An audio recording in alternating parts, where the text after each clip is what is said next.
Hello everyone. We are in the last leg of lectures for circular economy.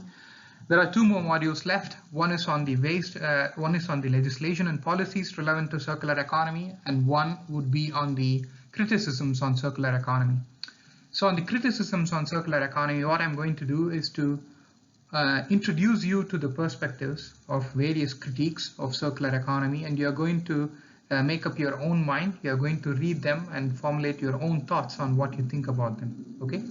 On the policy side, it's straightforward. I'll just give you information and on how things work, so you can just learn from it. The first lecture on the policy side on this particular module would be dealing a lot with the kind of evolution of these policies over years on how EU dealt with, let's say, the problem of waste. And then on the second part of the lecture, in the next lecture, we'll talk, let's say, give an overview about the circular economy packages and so on. Okay, so let's go into the lecture. The content of the lecture is organized like this. First, I'll give you a brief history of the policies, but what I'm trying to do with this lecture is not give you a list of legislation numbers and policy details and ask you to memorize them. That's boring, right? But I would rather ask you to understand the driving forces behind EU's waste-related policies, and let's do an analysis of what drives them.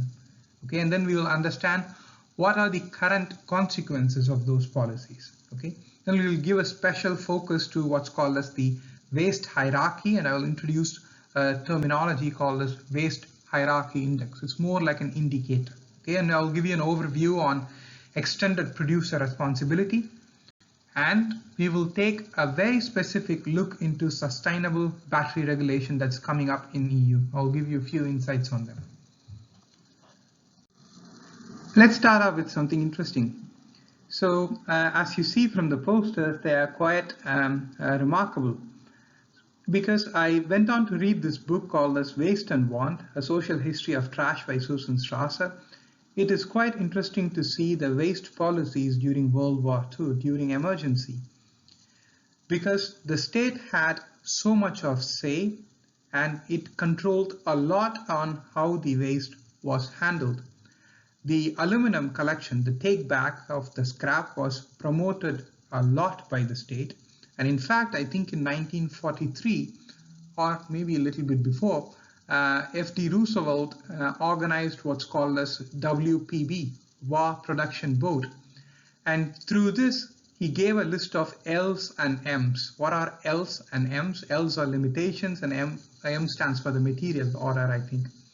They put serious limitations on what could be produced with the usage of copper, paper, and iron and steel, because those are the materials that was mostly needed for the war, which meant that the state drove, and partly by the state, partly by volunteer organizations and so on, multiple scrap collection campaigns. So they didn't want to waste anything, and everything that was used up in the product wanted to be, they wanted it to end up in a scrap collection yard so that they could take it back and recycle. So you see the kind of, they say the necessity is the mother of invention, right? So the kind of necessities during World War II drove people to a massive amount of recycling. And there was a similar campaign by the British government as well, what's called as the paper salvage campaign of 39 to 40s, I think. So the key point here is that there was a time which was considered to be an emergency because there was a war. The state and the government had a huge say on how the materials can be collected and reprocessed and recycled. Okay. Okay. So in the European Union, what actually drove the policy, the waste-related policies in the 60s, 70s, and the 80s? I think the first primary concern was that of pollution and safety risks and accidents. So you see here an example of a scandal that happened in France due to transport of toxic waste.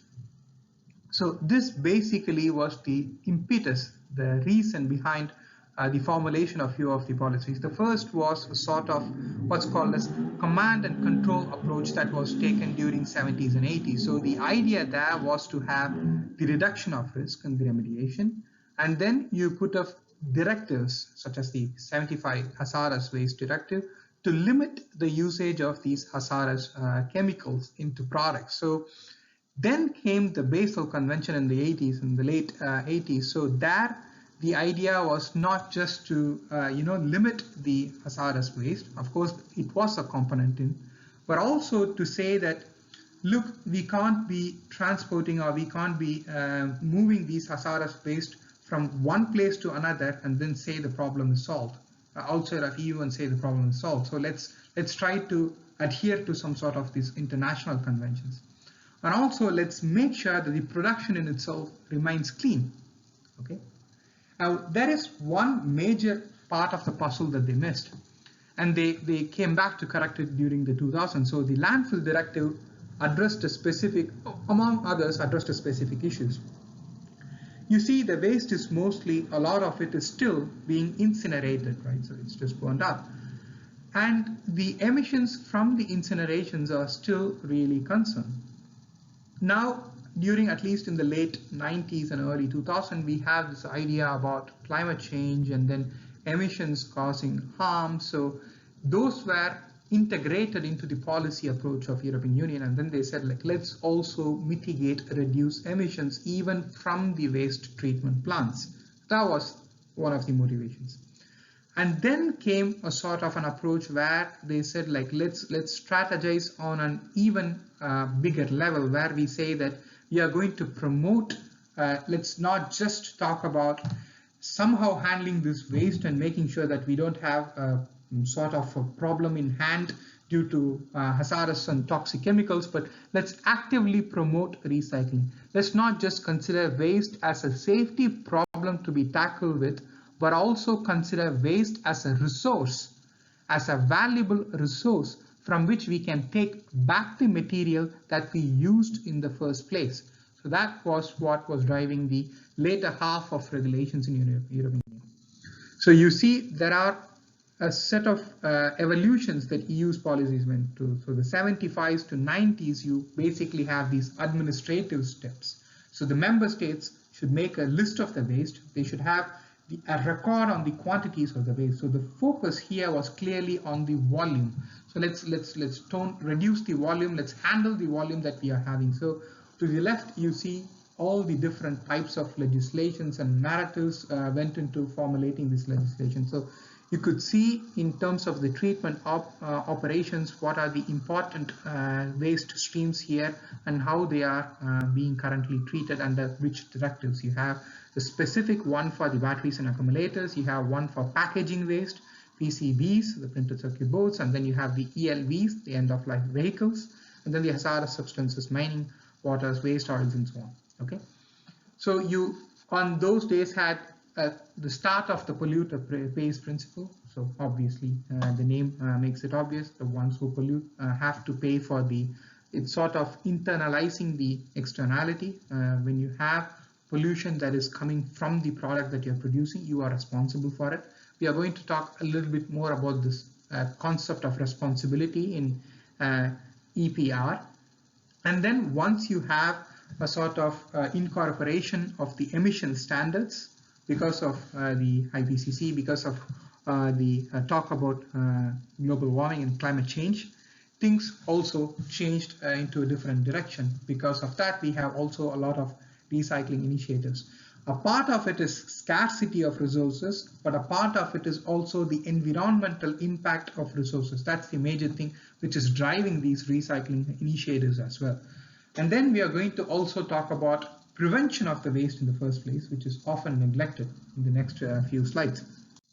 So we saw a little bit about the evolution of these policies, at least in terms of landfill directive and so on. What are the implications of such waste-related policies? It's quite clear, at least in some instances, some circumstances, especially relating to dioxin emissions. Dioxin is a, let's say, what's called as a POP, persistent organic pollutant. It's really annoying. Let's say it's toxic. It has bad effects on reproductive health and whatnot. So you don't want to emit those things. And the landfill directive, the policy that was initiated by the European Union, has actually resulted in drastic cut down of these dioxin emissions, at least from few countries such as Germany, because less than 1% of the total dioxin emissions are actually coming from the incinerators. This is already very positive. Then you also have a drastic reduction of methane related emissions from the landfills as well. And once you promote strict environmental regulations with regards to landfill, you have some sort of a domino effect, right? So you try to limit the emissions from landfill, then people would not landfill a lot of substances, but they would rather focus on recycling these. They would not try to dump more of these wastes in the landfill, but they will try to think about rather recycling these waste in some other form. You see to the left a graph, and the red line shows the emissions from the MSW, municipal solid waste, over the number of years. And you could see clearly there is a reduction in emissions from the MSW. Okay, and why this is the case? Because you see the pale green relates to recycling, and you could see over the years the recycling contribution has increased. Okay, here what the European Union did was to take into account not just the direct emissions, that is the emissions that are related to let's say incineration or something else, but also avoided emissions. So if you recycle something, or even if you incinerate something, you do avoid some emissions, right? So they took into account and they took those things as negative emissions. And then you could see that with increase in recycling, you have the emissions of greenhouse gases from the municipal solid waste going down in the over the number of years. So that was an achievement, an implication of these landfill directive policies.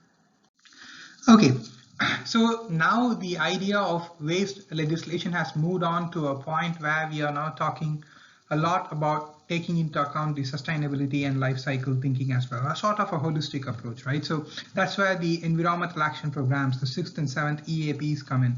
They kind of integrate different themes into one another. For instance, one theme is the theme of waste prevention and recycling. So in the waste prevention, they want to have the already established directives. They want to explore the already established directives towards the end of minimizing the waste generation. It could be either, let's say, a chemical policy where they say that X or Y hazardous chemical shouldn't be emitted. Then they say, can it be used a little bit further? Can it be pushed on a little bit further to minimize the waste? Or it could be that of the integrated pollution prevention and control directive, where the IPPC, and then you try to use that to the end of waste minimization. So it's essential about using already the existing frameworks and information to deal with a very important topic, right? It's not just about recycling. You can establish high recycling rates. You can establish various kinds of ways to make sure that there are a lot of emissions from the landfills. But if each and every year we keep generating more and more waste quantitatively, we are kind of facing back the same issues that we are always facing. And then to promote recycling, we already know what could be done, right? So you could put a material-based recycling target. So for instance, imagine an end-of-life product. Let's say you have a mobile phone, okay? And let's say gold is used in mobile phone. Of course, it's used in a really small amounts, but you could say, for instance, I want to make sure that at least 70 to 80% of gold inside the mobile phones are recycled. Okay, so you could say that as a policy target. And they do say that for some other metals. I'll come to that later when we talk about battery legislation. So that's one way of doing it. And then the other way of doing is to use a sort of economic instruments and incentives to incentivize recycling, or to sort of punish into recycling, let's say. One way is to levy high taxes on landfills, okay? So if you make sure that landfilling is difficult, in a sense that you can't take every single waste and then put them into landfill, if you put bans, if you actually introduce taxes, then it immediately sort of promotes, incentivizes recycling, right? That's one way about it. But also you have to sort of think in a different direction as well, because just putting recycling targets and recycling numbers is not going to solve the whole issue. It's not what's called as a panacea. It's not a one-stop solution for every problem that we are facing, because it's complicated. The problems are integrated and complex. For instance, let's say they did a study where they examined whether completely regenerating waste oil is actually indeed useful. So they ran a life cycle analysis with a lot of numbers, and then they found that it is actually not useful to go for an extensive process to regenerate the waste oils. Rather, to use the conventional incineration process, to use the calorific value in the waste oil to produce energy could be much better route. So there are different sorts of possibilities. So for instance, there is a lot of talk about plastic recycling. I think recently even a comedian, John Oliver, did a very interesting video on plastic recycling.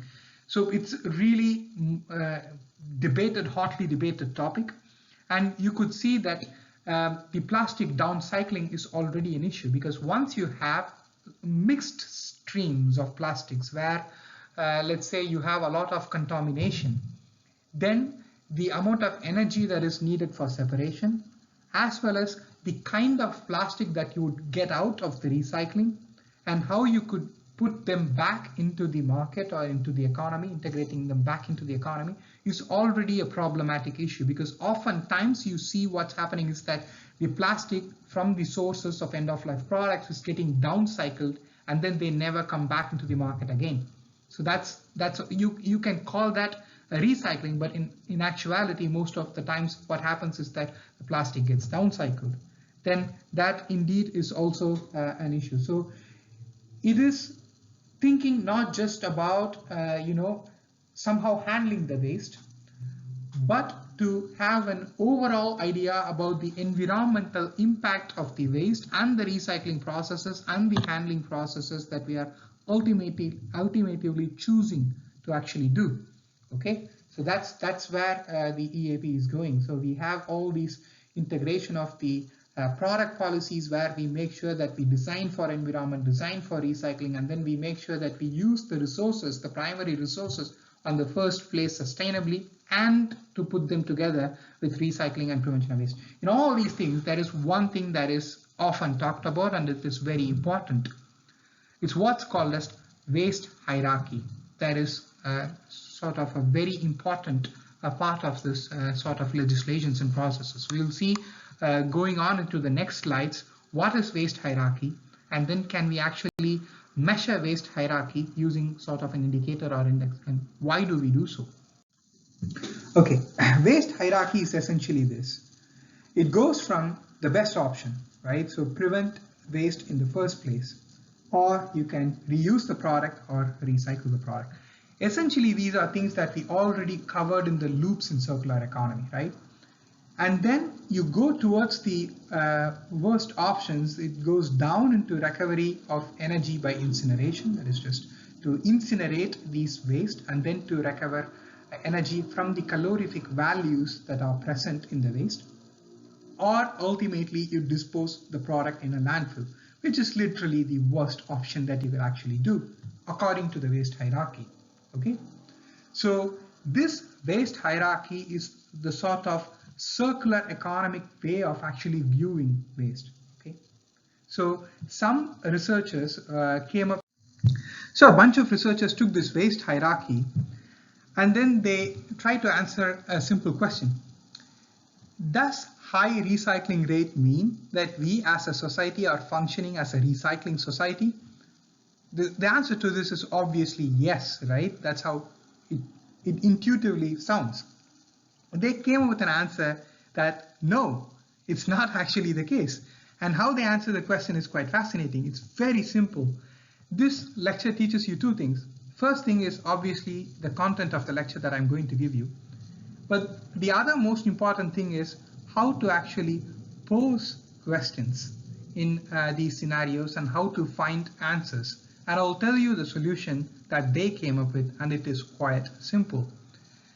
They wanted to create an alternative index to the recycling rate indicator. So what they said is that we are going to create something called as a waste hierarchy index. What does it essentially mean?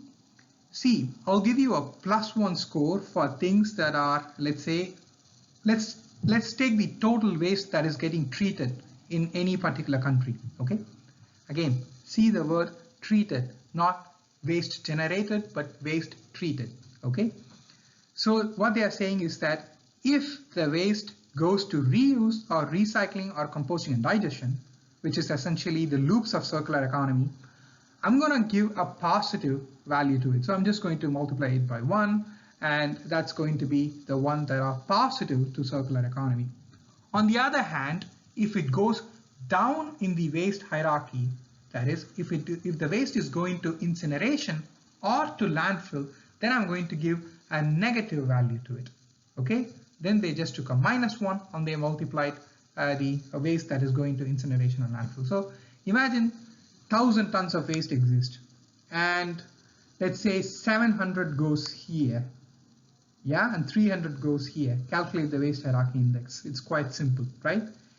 Okay, they call this as a streamlined waste hierarchy index, and they have a little bit more nuances. They have a little bit more complexities to it. That is that what happens, we cannot say recycling as a whole, but we have to introduce downcycling, waste to energy, biological treatment to municipal solid waste, and all those things, and then give a value which is a bit more nuanced. That is, just don't say 0 or 1, but give a value that is in between, that sometimes they contribute a little bit to circular economy and a little bit not. But those sort of complexities, forget about it. That's not what we are focused here. We are just focusing on the streamlined waste hierarchy index that they produce, and that is given by this very simple formula.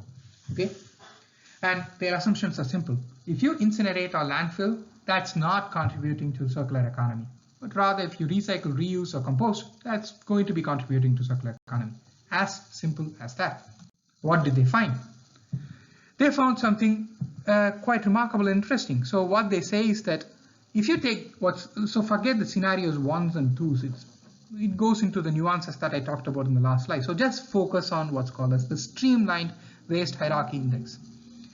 Only 6 countries are having positive waste hierarchy index. You see, I think let's take Italy somewhere. Where is actually Italy? I don't know. Okay, here is Italy, right? Italy has a really high recycling rate, right? It has a 42% of recycling rate, but look at the waste hierarchy index that they have. It's -10%. What does that simply mean? It means that a lot of waste is going towards incineration rather than let's say going to recycling. Just because you have a high recycling rate, that doesn't mean the society is functioning as a recycling society. Now, does that sentence make sense? Of course it does, because if European Union defines waste hierarchy as an important cornerstone, then we measure it with the waste hierarchy index. Then we say that, let's say, instead of actually taking the recycling rate, we take everything into account. Okay, so when you send a lot of waste to incineration, that is a threat to circular economy, what they come up with. And the countries which have a high recycling rate can still have a negative waste hierarchy index. Okay, and what's very important according to them is that how many number of times can a waste be recirculated into an economy? That's kind of the measure of circular economy. This is something we already talked about. And then there are 2 important steps that you need to take. The first thing is that how much do we sort? How much do we exactly sort during the collection process? Because if you don't manage sort of source separation during collection, then it is going to get difficult. Because for instance, for plastic, we are going to mix all these streams, then it is going to be very difficult to process them.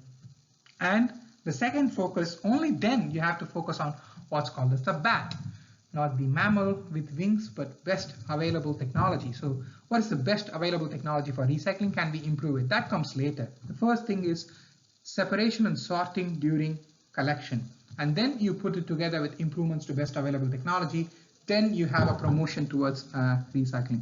So the key question here is that to drive EU towards a recycling society, because obviously I think even Belgium has waste hierarchy index positive, that's good, but still just at 9%. See, Germany, which has an excellent recycling rate, 66%, still has a really low streamlined waste hierarchy index, 32%. If you put, let's say, policy legislation at this point and say we need to have 65% of recycling rates at the end of 2030, a lot of countries will already still struggle to match up. That's recycling rate. But if you say we are putting a policy and legislation at which 65% of waste hierarchy index should be achieved, then Germany is struggling here. And that's the best case scenario. So you see how far we need to go based on how we can transform our society from just with a focus on recycling rate to that of a focus on the whole picture of waste hierarchy. So I hope you got this concept. It's quite interesting. Okay, so now we are going into the concept of extended producer responsibility, EPR. EPR distinguishes itself from the conventional end of pipeline approach, that is, you care about the waste at the end of its life. Rather than doing that, what EPR does is that to make sure that the producers are responsible for all the environmental impacts of the product throughout its life cycle, right from extraction to manufacturing, that is the upstream, to the distribution, consumption, collection, recycling. All these things are downstream. Mostly you sort of make the producers responsible for all the impacts, and you have different stakeholders playing different roles there as well. You can have different tools of policy instruments to implement EPR. You can either have the administrative instruments, which usually includes product take-back mandates with recycling rates, which essentially means that you impose a recycling rate which has to be met, okay, for a particular product or a material. And then usually what happens is that the companies, we have multiple companies producing the same things, right? So companies come together and form a collective called as PRO, Producer Responsibility Organization. Then they try to meet these targets. You can also have a little bit of a lax approach. You say that the take back is voluntary, not really mandatory, and then you just have to meet the recycling rate target somehow. Or you can make the take back mandatory. And usually what they do is that instead of actually, let's say, having a lot of responsibility towards the producer to strictly meet the targets, they make it a bit easy in a sense that imagine one company has exceeded the recycling rate and another company hasn't. They can basically buy this thing as a tradable scheme or a credit. They do for the emissions as well. They have this sort of trading for the emissions as well. So that's also a possibility in the market. Or you can have this sort of economic instruments, which are some things that we really easily know and understand. You have either the deposit refund system, the DRS, where you basically you give a bit of money during the purchase of a product, and once you give it back to a collecting agency after its end of life, you get the money back. So that's the kind of, you hold it with a deposit and then you get the deposit back. You can do that, or you can have some sort of advance recycling fees, that is incorporating the cost of recycling in the retail price of the product. Or you say that the recycling fee that I'm going to impose on a product is going to be used back again as a subsidy for the recycling process. That's sort of economic incentives in tools you can think about and use. And then for the upstream, you have a lot of kind of upstream taxes, right? So you make sure that during the manufacturing and extraction, you kind of levy material taxes on hazardous substances which really are the substances which can't be recycled. That's one way. And you have also the scheme of tax plus subsidy and all these crazy schemes as well. So you can integrate a lot of different possibilities to implement EPR. And we are going to see a specific case of Belgium, of how Belgium imposes EPR, and it's very interesting. So I'll post this publication where basically they analyzed various different countries, both in developing world and developed world, to see how EPR is being implemented. So you have the list of regulations, and then they will talk about what kind of responsibilities the stakeholders have, both producers, either do they have financial responsibility or do they have physical responsibility of collection, or what is it being outsourced to a retailer, and what kind of targets do these policy instruments have mandated that these people have to meet. That's one thing that they took into account. And then what are the roles of consumers as stakeholders. So they took all these things into account, and then they make a huge table for all these countries. You can read all these things if you want to. I'll post the article, but let's take a specific case study of Belgium here. So what is Belgium's EPR scheme look like? This is one of the schemes, this is not all of it. So they focus on one particular scheme of EPR in Belgium, where they say that there is this very successful EPR scheme for tires. It works like this, okay? So the consumer as a stakeholder, they pay the fee during purchase, okay? So they don't need to have any kind of fee for collection. They don't need to run around and pay so that when the tire meets the end of life, they have to give money for other people to process it. No, the fee is already incorporated inside the retail price. So that's taken care of. Collection is free. And this is specific to Flanders, I guess. And the retailers collect the tire, and they sort of send the money that is taken as in the collection fee to the producers.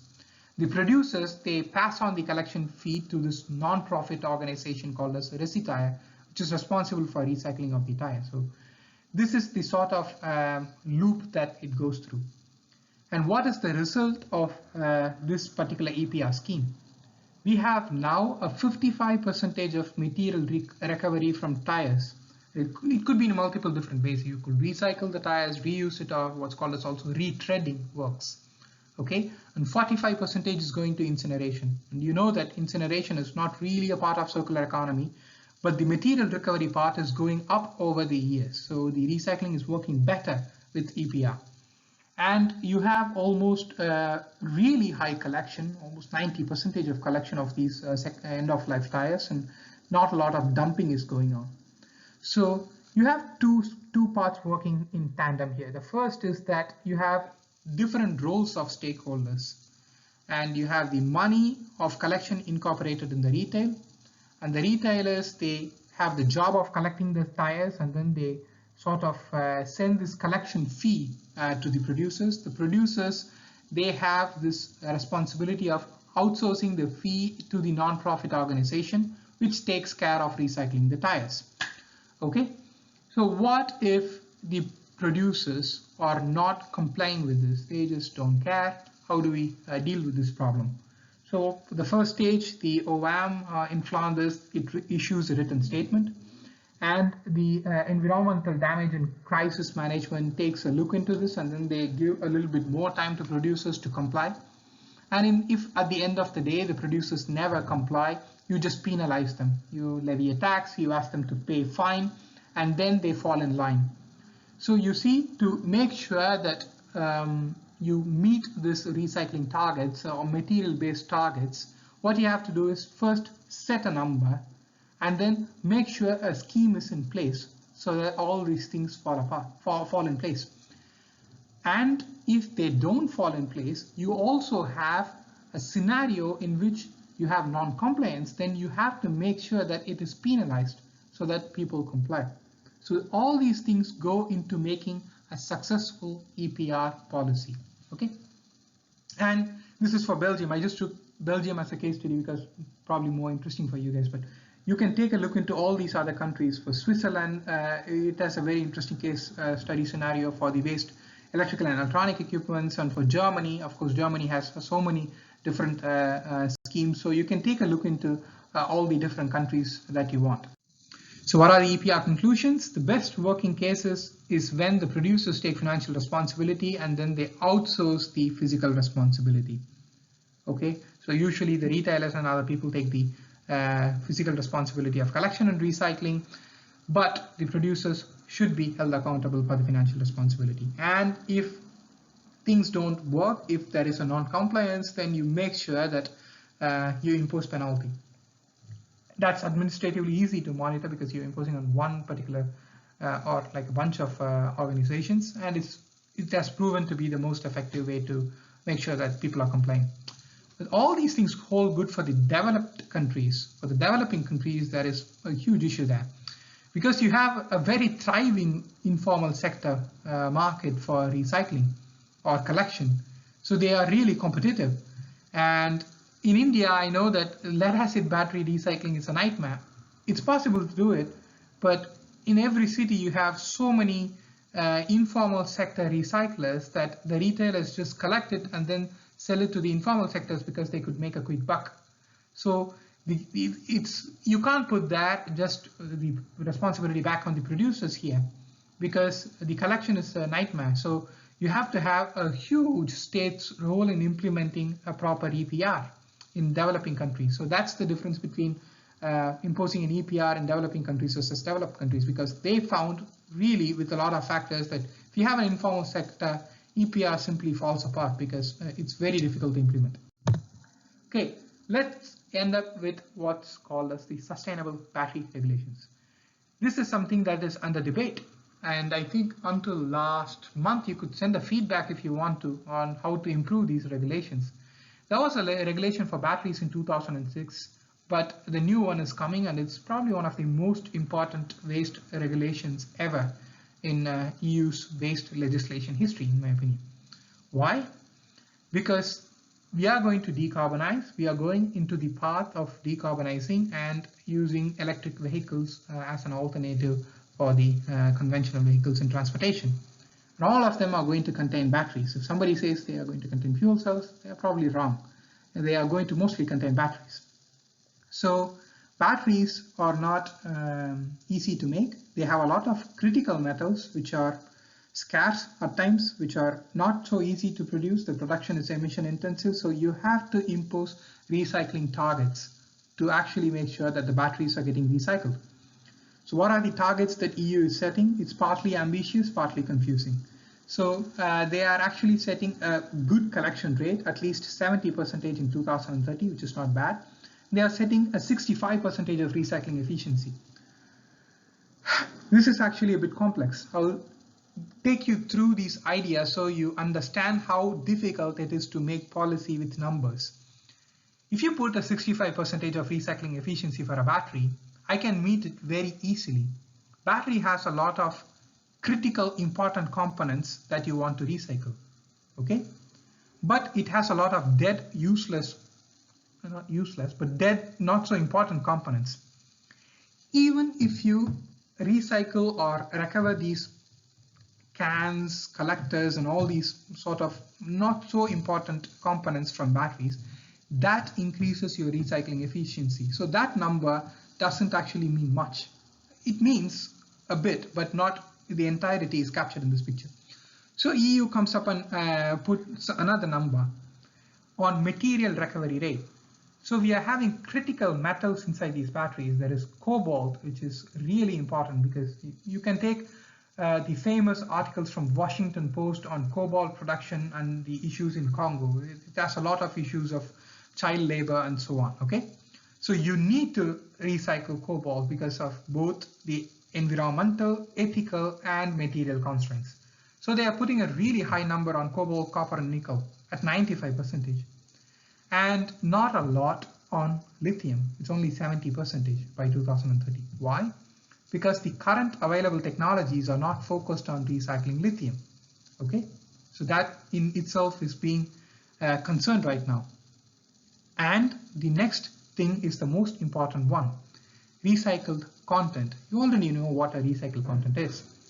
So what they are saying is that try to take these recycled materials and put it back into fresh batteries. So the batteries that are going to be produced should have at least 12% of cobalt, 85% of lead for lead acid batteries, and 4% of lithium and other metals back into the battery. So that you shouldn't stop with recycling, you should get back these things into the fresh products. So how do you actually make a really good sustainable battery regulation, which number would you focus on? Not recycling efficiency, not even material recovery rate, but on recycled content. If you have not these numbers, but are really large numbers of recycled content, what do you ensure? You ensure that the primary production of batteries cannot be with the primary resources. Okay? They have to actually use secondary resources, that is, recycle materials back into the production of fresh batteries. So this is the key number which you can use to actually produce sustainable battery regulation. There are other things that is associated with the sustainable battery regulations. For instance, what's happening right now in EU is that we have a successful production of what's called as a black mass. That is, all the key metals are concentrated in these black mass, which is obtained after a set of recycling steps in batteries. And the black mass, which has all these juice and important stuffs that we need to extract to have the high amount of cobalt, lithium, and nickel, copper, is getting simply exported to other countries from European Union, because not a lot of process goes on here. So there are recycling companies which are actually asking for active ban on black mass transport as a part of this policy regulation. Okay, so a lot of complexities exist inside building a number-based approach towards even recycling and circular economy. I hope that I have conveyed it through a very specific example of batteries. Herewith, we end this lecture on the first part of this module 4. We will just go to the next one on the circular economy, packages and policies, and then the module on policy and legislation will end there. So, yep.